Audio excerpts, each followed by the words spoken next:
Una de las cosas que mostramos en el libro y que es interesante, nosotros tuvimos que hacer un prólogo y un posfacio en el momento de salida del libro, porque el momento en que lo empezamos a escribir era muy diferente al momento en que finalmente terminamos de escribirlo y salió publicado. Y lo decimos en estos prefacio y posfacio, que pasamos de un consenso europeo, ¿no?, de acogida y receptivo, liderado, entre otros líderes con visión a largo plazo por los líderes alemanes, por Angela Merkel y su ministro de Relaciones, que era estas cosas las decían ellos directamente. Necesitamos este número, la economía alemana y la economía europea no se van a sostener si no recibimos tantos millones de migrantes en los próximos tantos años. Y era claramente una visión de estadista a largo plazo, que además tenía consenso en Europa, salvando algunas islas en ese momento. Hablamos del 2014-2015. Cuando terminamos de escribir el libro, digamos, habíamos pasado a un consenso más bien restrictivo, donde la idea de la Europa fortaleza volvía a tener fuerza en la opinión pública europea y en el discurso de los líderes, y el crecimiento del populismo era generalizado, ¿no? Y el populismo, como ustedes saben, abreva fundamentalmente en estos, entre otras cosas, en estos mensajes de demonización de los migrantes, de las personas móviles, etcétera, de los que vienen de otros lugares y nos amenazan. Entonces lo que ocurre fundamentalmente, y esa sería mi respuesta, es que es difícil hacérselo ver es difícil que los políticos lo acepten, que muchos políticos lo aceptan, otros lo saben y les cuesta decirlo, precisamente por este corto plazo electoralista que domina en buena parte de lo que llamaríamos el ethos, el pensamiento y el comportamiento político en los últimos años. Roger, ¿tienes algún comentario al respecto? No, bueno, mucho no, quería solo decir, bueno, gracias a Fernando, Ana María y Natalia por esa pregunta, porque estamos, bueno, el libro cuando se publicó resultó en mucho interés de lectores, académicos, la prensa, y estamos en ese momento tratando de traducir el libro al inglés. Y bueno, lo escribimos hace como, bueno, se publicó hace 2 años, así que por ahí el año que viene va a estar va a haber una versión en inglés, y estamos tomando las notas, los comentarios, las preguntas, para poder integrar preguntas como la de Fernando o de Ana María o de Natalia en la nueva versión, porque evidentemente la migración nos separa, el proceso de migración, los migrantes nos separan para que los académicos puedan escribir un libro sobre ellos, ¿no? Así que es un proceso que se está cambiando y estamos todo el tiempo tratando de, bueno, el mundo se cambió así y tenemos que integrar tal o tal en la nueva versión. Así que solo quería decir gracias a ustedes. Tenemos una última pregunta aquí. Dice lo siguiente: ¿por qué la migración, a pesar de ser un fenómeno global o transnacional, sigue siendo gestionada por los estados, principalmente con políticas unilaterales? Es una muy buena pregunta, realmente. Y nosotros acudimos mucho en el libro al trabajo de algunos pensadores sobre la migración con experiencia política y experiencia de administración, además con formación filosófica, como es el caso de Sami Nair, ¿no? Y bueno, cuando lean el libro van a ver de qué manera utilizamos una y otra vez su trabajo. Sami Nair dice que hay el momento de que empieza realmente la crisis de acogida y la crisis pasa a ser un problema en la migración en Europa, es el momento en que se acaba la flexibilidad de los sistemas de permisos temporales de trabajo.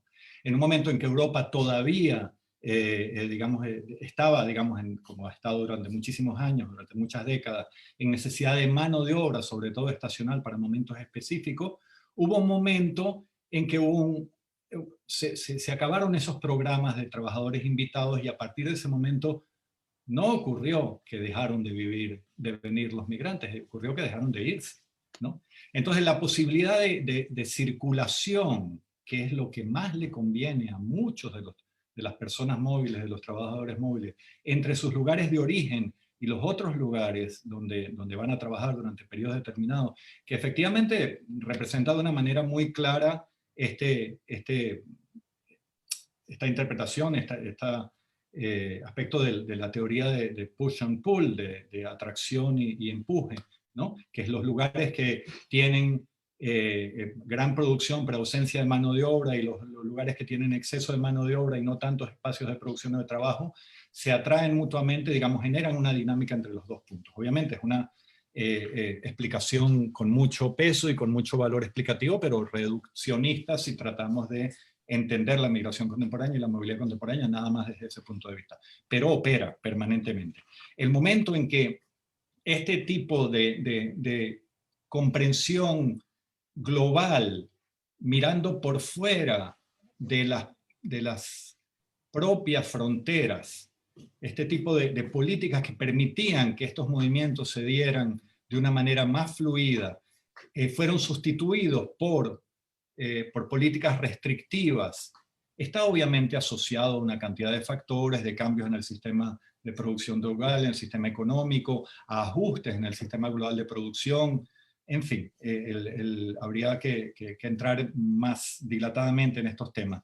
Pero cuando esto ocurre, pasan a enfatizarse el control de los recursos locales, los sistemas de bienestar locales, la repartición, los sistemas impositivos, por sobre la posibilidad de ajustar estas variables locales con parámetros que también los conecten con las realidades internacionales. Y es por ello que el tema fundamental de la cooperación internacional y de la inversión en los lugares de origen y las ayudas al desarrollo en la cooperación internacional son mencionados por los expertos en migración como una de las grandes cosas que podrían regular y modificar de una u otra manera el panorama de la movilidad de las personas, que son necesarias en los dos lugares. En los lugares de partida hacen falta las remesas, hacen falta los lugares que reciben, y en los lugares de recepción hace falta esa mano de obra. Entonces necesariamente hay que pasar a esto que pregunta nuestro público, que es volver a esta mirada más global, más interconectada, para que pueda manejarse y gestionarse mejor la migración. Roger, ¿tienes algún comentario al respecto? No, creo que les dejo con esa respuesta muy linda de Alejandro. Ok, bueno, acaba de llegar otra pregunta de Marlene Castellanos desde las Islas Canarias en España, y nos dice que quieren que hable un poquito sobre migración y pobreza.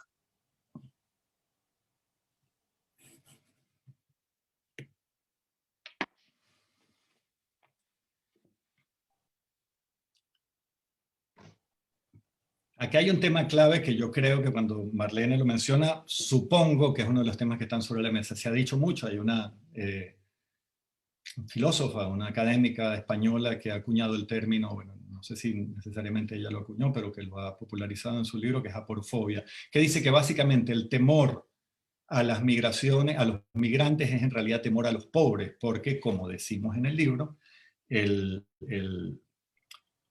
las personas profesionales, móviles, suelen ser conceptualizados de otra manera, no como migrantes, no como inmigrantes, sino como expatriados o profesionales móviles, etc. Cuando en realidad son tan migrantes como los otros, y en muchos casos se quedan en el mismo tiempo, ¿no? Entonces, el tema de que el temor a los pobres, el temor a los otros que están necesitados y que por ello nos traen sus incertidumbres vitales y sus necesidades absolutas y extremas y de demanda total a nuestros espacios locales, es una cosa clave para entender las dinámicas de rechazo, de temor a las migraciones en el mundo contemporáneo. Sin embargo, yo diría que incluso en este caso podemos pecar de ese vicio de categorización y encasillamiento que es tan prevalente en la discusión pública ahora. Porque si uno lo ve de cerca, por ejemplo, buena parte de todos estos lugares comunes sobre lo que ocurre con la migración venezolana, por dar un solo ejemplo, que son gente formada, que se va de un lugar a otro y que entonces inmediatamente se inserta de una manera productiva en los lugares donde llegan. Con frecuencia están hablando de migrantes de clase media, ¿no? de migrantes profesionales, y generando una lectura en una cierta capa profesional que, como suele ocurrir con la interpretación de nuestros países latinoamericanos, le otorga un peso a las élites exagerado, mayor que el que realmente tuvo en nuestros desarrollos. Mi experiencia es ver, no solo aquí, sino en muchos lugares de España, que los migrantes pobres tienen una capacidad de adaptación, de integración, de dinamización y de poner a un lado, digamos, las grandes tragedias del abandono del sitio de origen y empezar a construir vidas nuevas, que hace que estos pobres tengan más energía, más fuerza y más capacidad de dinamizar las sociedades locales que las personas que no lo son. Por lo cual quiero decir, cuando hablamos de los pobres y la migración, no nos quedemos atrapados en esta idea de los pobres que vienen y que todo el mundo los rechaza. No, los pobres que vienen y que van de un lugar a otro, no solo todo el mundo los rechaza, también los integran, también se mezclan, también producen de una manera extraordinaria. Y de esto son un ejemplo maravilloso ya en los años 80, cuando se empezaron a hacer los estudios del transnacionalismo, toda la cantidad de negocios étnicos pequeños en las grandes capitales europeas, dedicadas específicamente a las comunidades migrantes. Roger, ¿tienes un comentario? Agrego solo que no se olviden que las pobres que están en una parte, que están en un lugar, es muy probable, es muy posible que el país en que nacieron o antes de venir a un nuevo destino, no eran pobres, ¿no? Que hay ese cambio que pasa muchas veces cuando uno se mire, que devuelve, que cuando sale con formación, con trabajo, con redes sociales, con contactos, con casa, va a otro destino, uno se migra. Cuando llega no conoce a nadie, no tiene trabajo, no puede conseguir trabajo, por ahí no conoce el idioma, así que esa persona puede muy rápidamente devolver a persona que no tiene lo que tenía antes. Así que el ser pobre también es muy contextual, ¿no? Es muy situacional en el lugar en uno que está. Así que es importante no olvidar de esa posibilidad de lo que es que la migración o el ser migrante también significa como estar abierto al cambio, ¿no? A muchos cambios. Y también a la posibilidad de mejorarse la vida. Pero a la vez hay que empezar de nuevo con mucho menos de lo que alguien tenía.